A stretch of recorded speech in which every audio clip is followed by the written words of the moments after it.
Doctor मील, ये मोदी जी ने सीधे तौर पर वीडियो की शुरुआत ही इससे कह करके की है कि बहुत मन कर रहा है आपसे बात करने का। आज तक मन की बात ही तो करते आए हैं साहब, किया क्या? जवाब कब देंगे? संवाद कब होगा?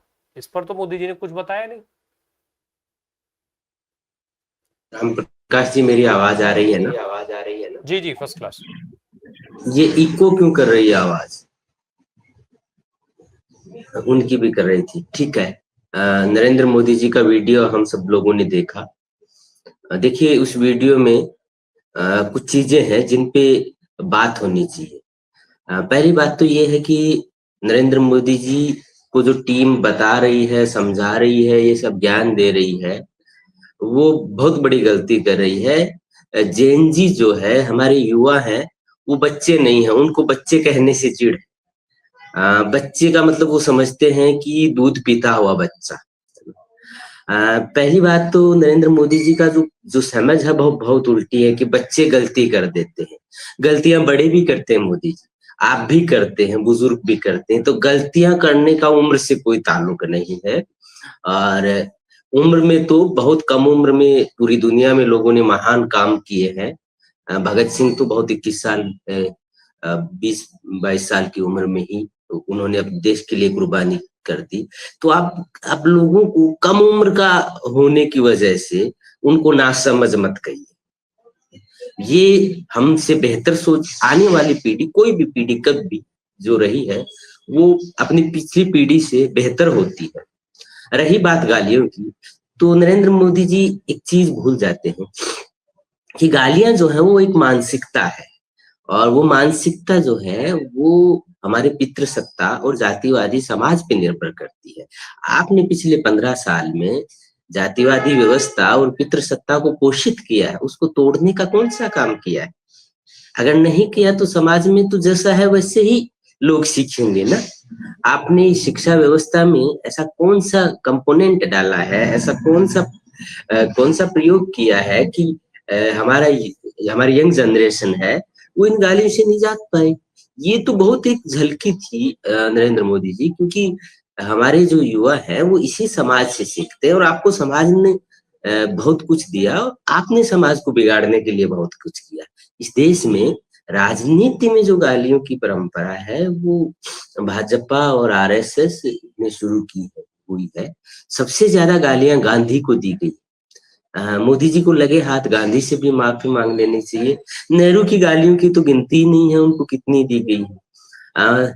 उसके अलावा राहुल गांधी, पूरे गांधी परिवार को, सब लोगों, इनके लिए भाजपा के लिए असहमति पे गाली दी जाती है। इन्होंने, युवाओं ने जो आक्रोश व्यक्त किया वो इसलिए किया, वो गालियों पे इसलिए आए कि साहब स्टूडेंट मर रहे हैं, आप सुनने के लिए तैयार ही नहीं है, क्या करें बताइए? कौन सी भाषा में आपसे बात कर रहे हैं? आप डायलॉग ही नहीं कर रहे हैं, है ना? आप तो अब अवतरित हुए हैं जब आपको लगा कि कश्ती डूबने वाली है ना? तो आपको 12 बजे भी आना पड़ा और अब आप आ रहे हैं, क्योंकि नरेंद्र मोदी की एक स्टाइल है। वो स्टाइल ये है कि वो बड़े आंदोलनों के सामने झुकते हैं, लेकिन फिर उनको बदनाम करने की सारी कोशिश करते हैं। चाहे किसान आंदोलन है, झुके, कानून वापस लिए, चाहे जैन जी का आंदोलन है, झुके, इस्तीफा लिया, सारी बातें मानी, बहुत सी बातें नहीं भी मानी, लेकिन अब उसके बाद एक ऐसा उन पे लांछन लगाएंगे कि सोसाइटी में जो मूवमेंट है, आंदोलन की कद्र है, वो खत्म हो जाए। साहब, आपने अगर इतने बड़े पैमाने पे पेपर लीक हुई तो माफी तो आपको पेपर लीक पे मांगनी चाहिए। सबसे पहले माफी उन नौजवानों के से जो जो हमारे बीच नहीं रहे, जो देश के भविष्य थे, जिनको हमने खो दिया। आप अपना किसी खोए हुए को याद करके उनके माँ बाप से आपको माफी मांगनी चाहिए थी ना मोदी जी। जिन बच्चों का भविष्य बर्बाद हो गया, जिन युवाओं का भविष्य बर्बाद हो गया पेपर लीक में, जिन्हें रोजगार नहीं मिल रहा है, जो बेरोजगार करके अनेक ऐसे हैं जो अपना मानसिक संतुलन इस पेपर लीक और इस पूरी अव्यवस्था की वजह से खो चुके हैं, आपने उनसे कभी नहीं माफी मांगी। आपका, इसका मतलब ये है कि आपका दिल है ना, वो है नहीं माफी मांगने। आप माफी भी राजनीति में एक एक एक शिगुफे की तरह मांगते हैं, ताकि लोगों का मुद्दे से ध्यान हटके आपकी माफी, आपके मन की बात कोई सुन नहीं रहा था, अब आपको लगा कि इस बहाने सुन रहे हैं, तो आप इंस्टा पे, ये एक क्या है कि नरेंद्र मोदी की जो छवि है वो गिर रही थी, बहुत तेजी से गिर रही थी और लोकप्रियता खत्म हो रही थी, उसको वापस इंस्टा के जरिए हासिल करने की ये कोशिश है। तो देखिए, इंस्टा का जो जमाना है, इंस्टा के जो लोग हैं, वो दो बात बहुत साफ सुथरी जानते हैं। एक बात तो साफ सुथरी ये जानते हैं कि वहां लफबाजी के लिए, है ना, झूठे वादे और इन लफबाजी के लिए कोई बहुत इंडियन यूथ कोई अब इनक्रेज नहीं रहा उनके बीच में, कोई बहुत पसंद नहीं करता है डी घाकना, ये कर देंगे वो कर देंगे, है ना। दूसरी इस पे भी नहीं करता है कि आप नफरत फैलाए। देखिए, आप देखेंगे पूरे पे तो नफरत फैलाने वाले लोग धीरे धीरे उनको लोग कम पसंद कर रहे हैं। तो गालियों के माध्यम से आपने अल्पसंख्यकों को कितनी गाली दी, आपके यहाँ आपका मतलब जब मैं कह रहा हूँ तो मैं संघ, उनके आनुषांगिक संगठन, वैचारिक तौर से उनसे जुड़े हुए लोग, उन्होंने दलितों को सदियों से जाति के नाम पे कितनी गाली दी, महिलाओं को कितनी गाली दी। आप को सबसे पहले मोदी जी को सबसे पहले अपने घर में, अपने परिवार में सब माफी मांगनी चाहिए, अपने बुजुर्गों से, आडवाणी जी से माफी मांगनी चाहिए, है ना। उनको, उन बीजेपी कार्यकर्ताओं के साथ माफी मांगनी चाहिए, जिन बीजेपी कार्यकर्ताओं को इस्तेमाल करके ये आगे बढ़ते रहे। एक आईटी सेल वाली बात बहुत महत्वपूर्ण है, वो ये है कि आप गालियों के विरोधी होते तो आप राजनीतिक अस्त्र के रूप में, राजनीतिक हथियार के रूप में आईटी सेल से लेकर चुनावी भाषणों तक अपनी प्रतिद्वंदियों, विरोधियों भी नहीं कहेंगे, प्रतिद्वंदियों के खिलाफ आपने गालियों का कहाँ कहाँ इस्तेमाल नहीं किया। तो साहब, जब क्या है ना कि दूसरे को देते हैं तो अच्छी लगती है, गाली में यही संकट है, अपने को कोई देता है तो बुरी लगती है। अब मोदी जी संदेश क्या दे रहे हैं? मोदी जी मूल रूप से इस आंदोलन को बदनाम कर रहे हैं। उन्होंने कहीं भी नहीं कहा है कि जो छात्रों पे, विद्यार्थियों पे, स्टूडेंट्स पे, युवाओं पे जो लाठीचार्ज हुए हैं, जो प्लेट गन चलाई गई है, जो अत्याचार हुए हैं, उसके खिलाफ सरकार को खेद है, एक शब्द कह सकते थे ना। गाली हिंसा का एक रूप है, मौखिक हिंसा है, लेकिन वो आपकी लाठी की हिंसा जितना घाव तो नहीं करती है। तो मोदी जी को ये कहने में क्या हर्ज था कि एक माफी खुद ही मांग लेते।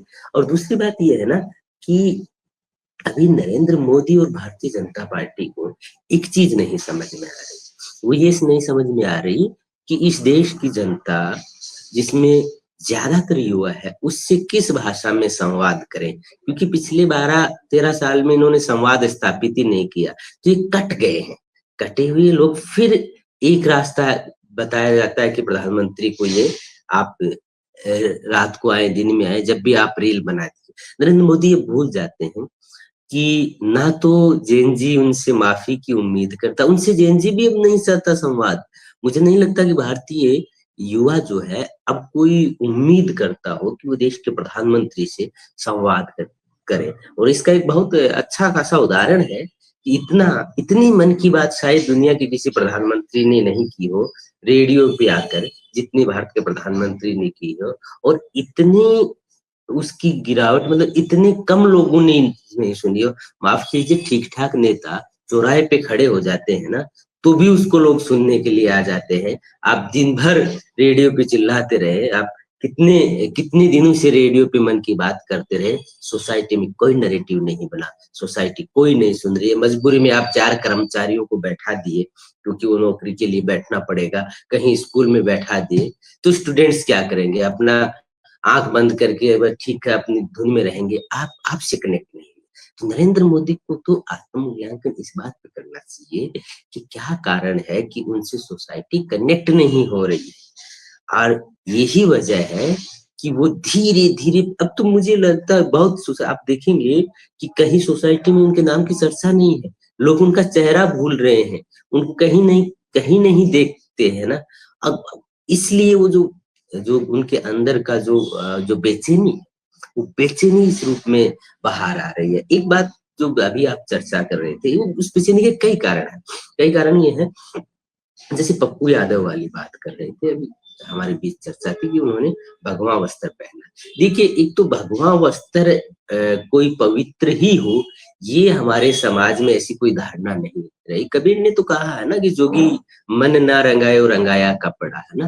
तो जब तक आपका मन साफ नहीं होगा, साधु हो, सन्यासी हो, कोई भी हो, वो खाली कपड़ा पहनने से, ऐसा भारतीय समाज ने कहीं नहीं माना। भारतीय समाज में ये धारणाएं रही हैं कि साधु के भेष में पाखंडी आए हैं, सीता का हरण भी करके ले गए हैं, ये कोई नई बात नहीं है ना।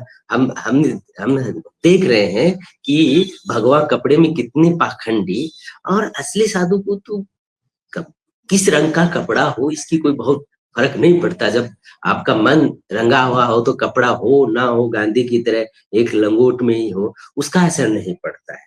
तो आप क्या कर रहे हैं, आप इस रंग से आप एक राजनीतिक रोटियां सेक रहे हैं, और आप इस देश की जनता की आस्था के साथ आपने जो जो भ्रष्टाचार किया है, जो उसके साथ खिलवाड़ किया है राम मंदिर के चंदे के नाम पर, आप उसके प्रति जवाबदेह नहीं है। देखिए, एक चीज है, भारतीय जनता पार्टी अपनी राजनीतिक रूप से क्रेडिबिलिटी खो देती तो इस पार्टी का भविष्य फिर भी कभी सत्ता में आने का हो सकता था। लेकिन ये पार्टी जिस धर्म की पैरवी करती थी, जिस धर्म की अपने को झंडेबाज मानती थी, जिसकी अगवा शक्ति मानती थी, और वो लोगों को कहती थी कि हम इसकी रक्षा करेंगे, उसके साथ जो क्रेडिबिलिटी खोई है, तो मुझे लगता है कि आने वाले समय में भारतीय जनता पार्टी के धार्मिक नारे, धार्मिक प्रवचनों या धर्म के नाम पे किसी तरह की इनकी बात पे सोसाइटी यकीन नहीं करेगी। एक बात तो ये, दूसरी बात ये है कि आपके पार्लियामेंट के सामने आपके विपक्ष के लोग और आपके देश की जनता कह रही है, आपको इस पे कुछ नहीं कहना चाहिए राम मंदिर पे। आप बरसों से, आप राम मंदिर की उपज है, आप राम मंदिर की फसल काट के आज सियासत पे बैठे हैं, आपको इस पे कोई तो स्टेटमेंट देना चाहिए, आपको इस पे कोई तो एक्शन लेना चाहिए। एक्शन क्या लिया साधु संतों ने, है ना। अब कौन साधु संत थे जी जो क्लीन चिट दे दिए? वो साधु संत थे संघ के और विश्व हिंदू परिषद। विश्व हिंदू परिषद एक राजनीतिक संगठन है, वहां साधु संत क्या करेगा? संघ पूरी तरीके से एक नफरत फैलाने वाला संगठन। देखिए, साधु जो है वो मूल रूप से उसका जो सिद्धांत है, उसमें आप ये एक मूल्य निहित होता है कि वो मनुष्य में कोई भेद नहीं करता। मानव प्राणी, वो तो प्राणी मात्र में नहीं करता, मनुष्य से वो बड़ा वृहद उसका हृदय होता है। लेकिन ये जो विश्व हिंदू परिषद और आप साधु संतों के नाम पे, एक तो क्या है कि भारतीय जनता पार्टी में, 1 मिनट में कंप्लीट कर, 2 काम करने चाहिए इनको। एक तो क्या है, हिंदू धर्म के बारे में इनको बोलना बंद कर देना चाहिए, क्योंकि सबसे ज्यादा नुकसान हिंदू धर्म के बारे में गलत फहमियां फैला के, उसके बारे में दुष्प्रचार करके वो भारतीय जनता पार्टी ने किया, ये जनता समझ रही है। दूसरी, साधु सन्यासियों के बारे में इनको बिल्कुल नहीं बोलना चाहिए। ये साधु सन्यासियों के एक पक्ष के बारे में बोल सकते हैं, मसलन आसाराम के बारे में बोल सकते हैं, जो इनके जैसा है, जो पाखंडी है ना, जो हरियाणा में जो जेल में है, उनके बारे में बोल सकते हैं। जो अपनी भक्ति और अपनी आस्था में लगे हुए हैं, उनके बारे में कृपया ना बोले तो अच्छा रहेगा। अन्यथा तो क्या है, समाज, देखिए बीजेपी है ना, बीजेपी आज है कल नहीं है, जनसंघ की तरह कोई भरोसा नहीं है पॉलिटिकल पार्टियों का। समाज है वो स्थायी है। नरेंद्र मोदी जी और आरएसएस को ये समझना चाहिए कि इस स्थायी जो चीज है उसमें ऐसी जल्दबाजी ना करें कि आप बहुत जल्दी अपनी ही मौत मर जाएं। बहुत बहुत शुक्रिया।